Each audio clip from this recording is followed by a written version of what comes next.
4 years ago, we started working on the Senator Hatfield documentary. I would never have believed that someone I haven't really met could affect my life this much. People ask me all the time, "Hey Rick, you gonna run for public office again?"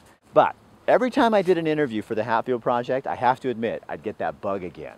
I gotta warn you, it's not color corrected and the sound is not corrected, and if my co-producers knew I was letting you see this, they would kill me, so shh, don't tell them. A gentleman of the highest order and well respected. He saw a tapestry that very few people saw. Most people see threads. He saw the tapestry. I learned a lot because people would say to me, well, Mark Hatfield, he's a Republican, therefore XYZ. Well, no, he's not that kind of Republican. You can't label him that way and describe him with any integrity.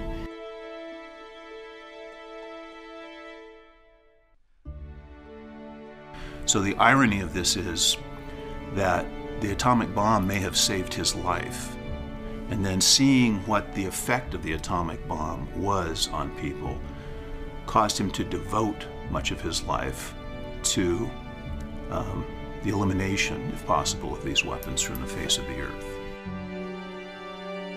We all owe our present existence, our successes, and the good things that we've been able to do for our people.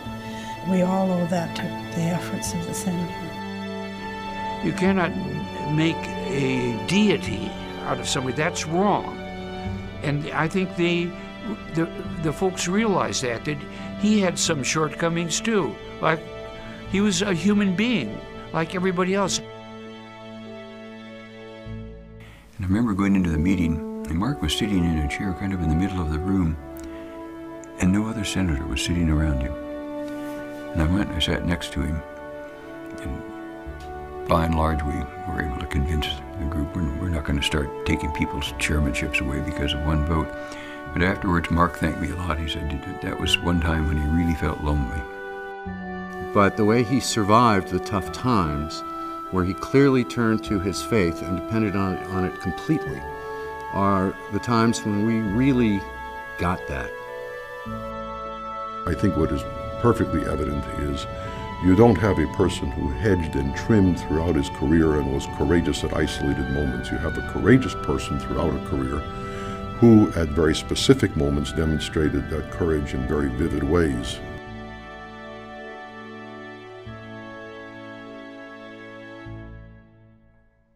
I think he has left a wonderful example for people to follow, but I think individuals have to be willing to lose.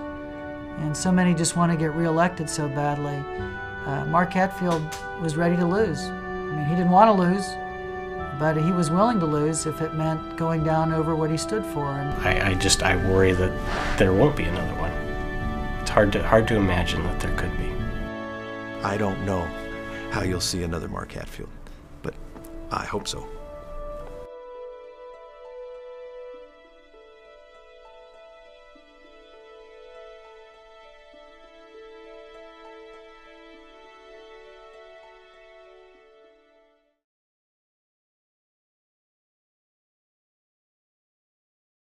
And if you'd like a ticket, you can go to hatfieldfilm.com for more information.